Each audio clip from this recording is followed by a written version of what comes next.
Hello and welcome to my fourth video in my Great Guitar Build-Off build. I've made a lot of progress since the last video.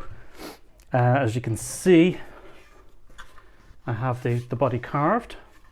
It's very subtle. It's just sloped down to the bottom. I haven't really carved this part here. I've drilled the holes for the front ferrules. I've routed out for the ferrule block at the back, and for the control cavity, and for the toggle switch. And I've made some very nice carves here.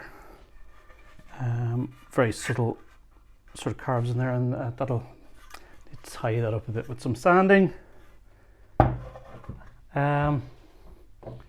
Also, I've carved a neck. And I've put some headstock veneers on. So there, yeah, I've been quite busy. Right, I suspect you want to see how I did all this. God knows why. But yeah, here's the video of me doing it. Let's kick this in the dick. Started out just by drilling for the front ferrules that I'm going to use. Not ferrules on the back, ferrules on the front for the strings to come out. And now I'm just routing for the ferrule block that's going to go at the back. From Granger Guitars, they make these ferrule blocks. They're very nice. And that worked out very, very well. I'm very happy with that. It fits flush.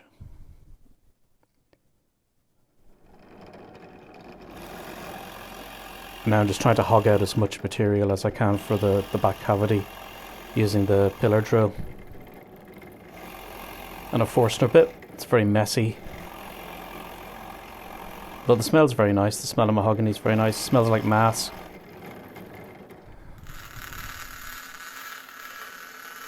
Just cutting the cover for the back cavity. I'm just going to use some offcuts of Zebrano that I have.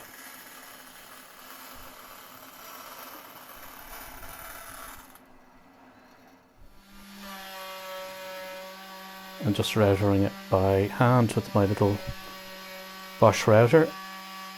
I really should get a router table, or make a router table at some point. It'll be a lot easier. But I just haven't gotten around to doing that. And it's, yeah, quite uniform. Now here's the thing, it's very difficult to route that small a cavity for the lip of the cavity control. So I use one of these small, tiny router bits instead of a usual one, and I just use that in my Bosch hand router, and it works really, really well. It's very, very neat and tidy, and you don't have to worry about routing through your template. Or in one case where I routed right into the guitar body, and the whole thing was a write-off.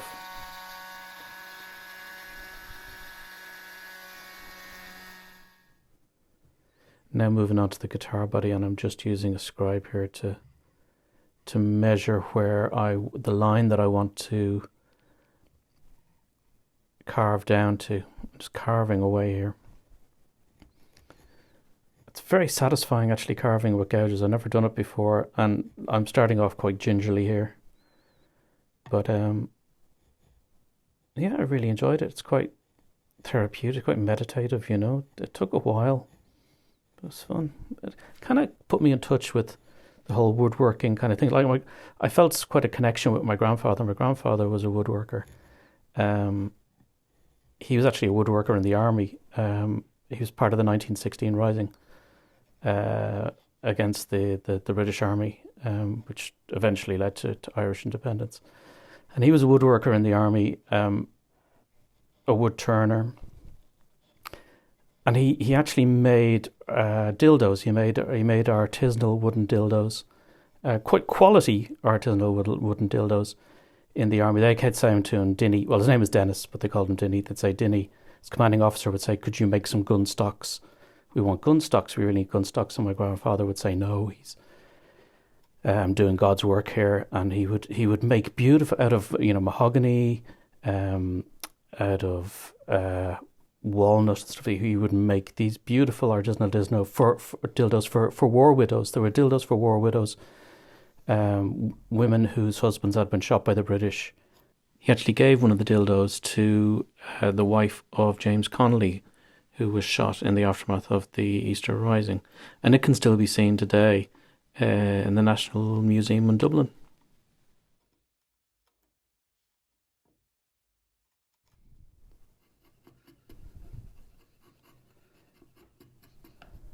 Just taking down the high spots now from the carving, as you can see.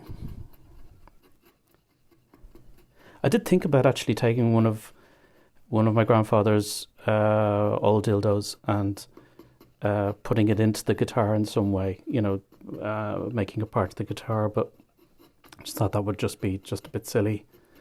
You've got to realise that he did this during the 1960s. It was the early 20th century. There was no such thing as Ann Summers or Rampant Rabbits or anything like that.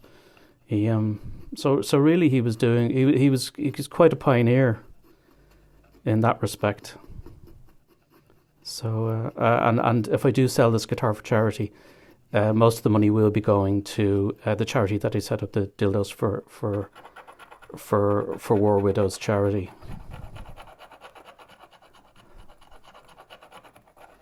Just using a tiny little plane. Isn't that wonderful? It's from Veritas.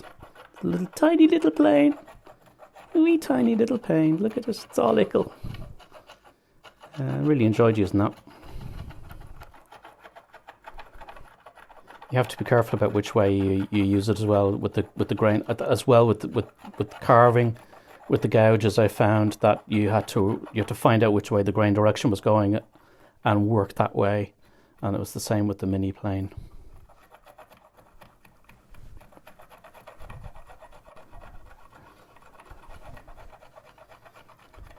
The little plane. So I left part of the top of the guitar sort of flat and just sort of carved down to the bottom. It's very subtle, and I didn't really want to do a big carve, it's the whole way around the bottom. I just wanted it to slope very gradually at the end, just down to the bottom.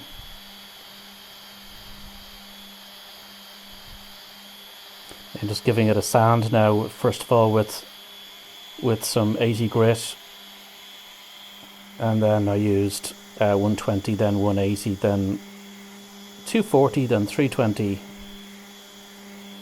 I say 320, I didn't actually, I used all up to 180. I will eventually use 240 and 320 just for when I'm finishing the whole top.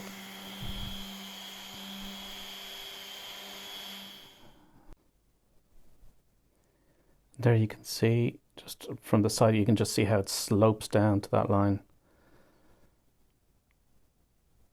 at the end. Very subtle.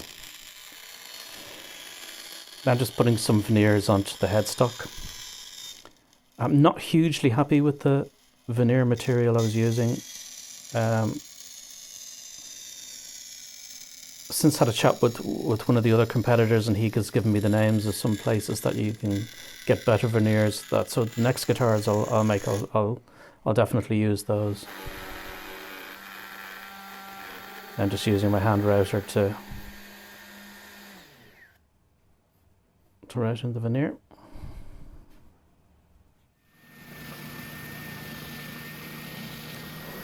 And the neck, I left a lot of material still on the neck, and what I did was I measured down to what I want the thickness of the neck to be, and then took it to my sander, just hogged away as much as I could down to the line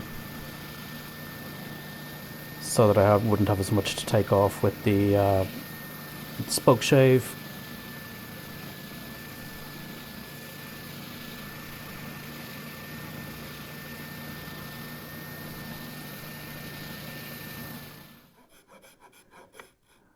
Then just hugging off some material with my file.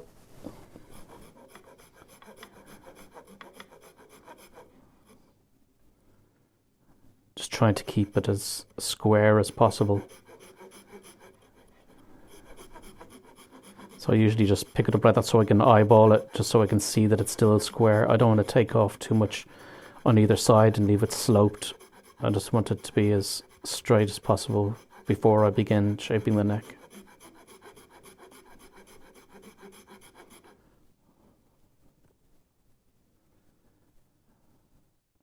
And then I've drawn some lines onto the back of the neck. Facet lines, and I'm just hogging off the material then between those facet lines with spoke shave. I love using the spoke shave. It's so satisfying. It really is. I just enjoy it so much more than using a rasp or a file. It's so much quicker.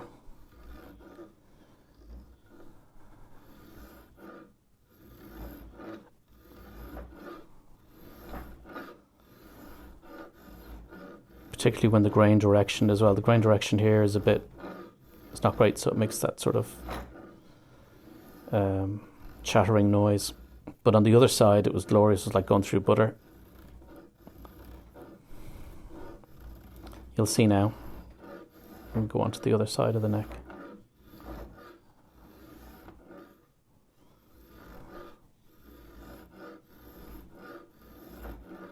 See, it's just lovely. You feel like a proper woodworker doing that. I know you can build a jig and use a router and do all that, but this way is more fun.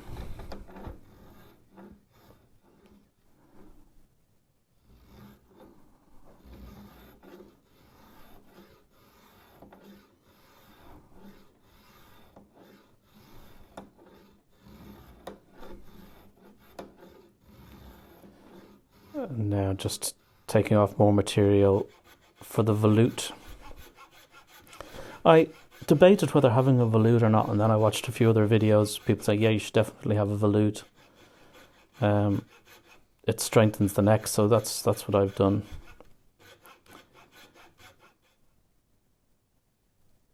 And now I'm just drawing a circle, and this is for at the heel. I just want there to be like an oval at the heel. Just using a gouge to take that off. I should be honest with you here. I messed up the first time I did this, and I had to cut off the heel, or cut off part of the heel, and glue another part of heel back on. And as again, I didn't film all of that because I was so annoyed with myself for doing it. So let's just pretend that didn't happen. And this is the first attempt. The glory of YouTube. I can edit. If I hadn't said anything, you wouldn't have known. Then just using some files to make sure that it's all square.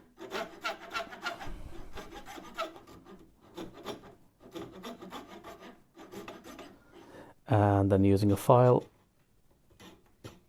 to dial in my volute. This bit I find the hardest, trying to eyeball it and get it looking right.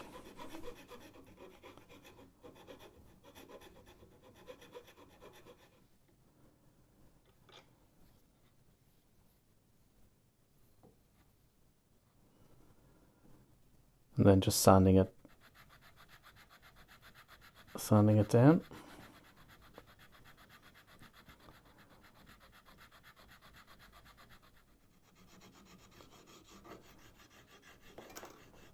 Finally finishing off just with spoke shave. Just gets a nicer finish on it.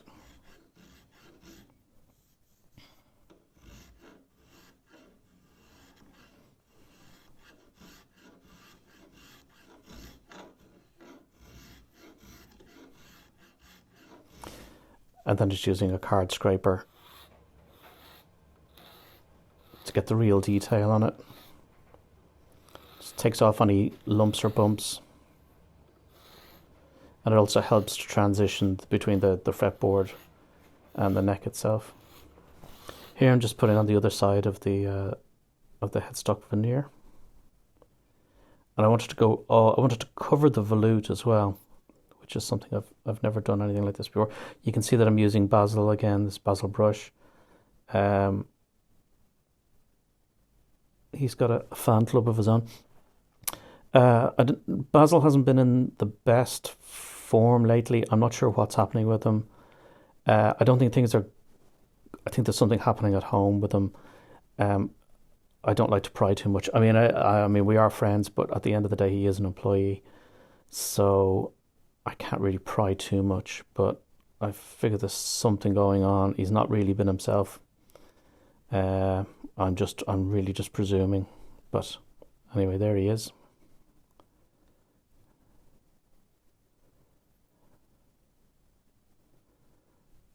And just putting on the headstock, and gluing it down, I had to use a lot of clamps because there's actually a bit of a transition. There's an angle, and I wanted that veneer to fit the angle down at the volute,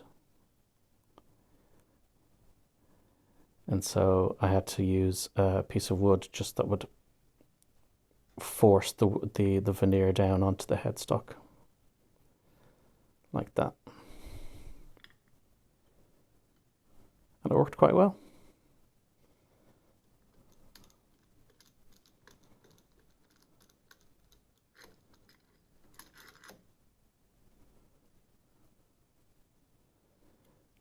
And then I put not every clamp, but almost every clamp that I own, clamping it down.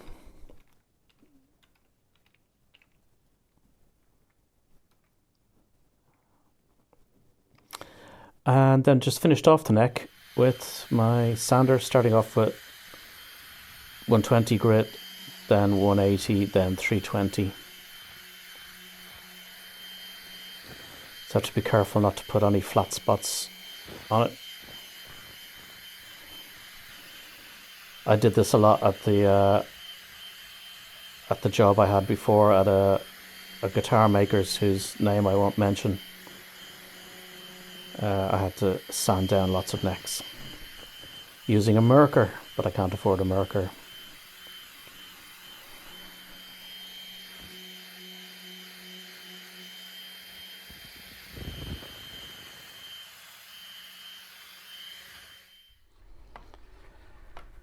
So in the next video, I'm going to be finishing off the guitar. I've got a lot to do. I've got to dress the frets.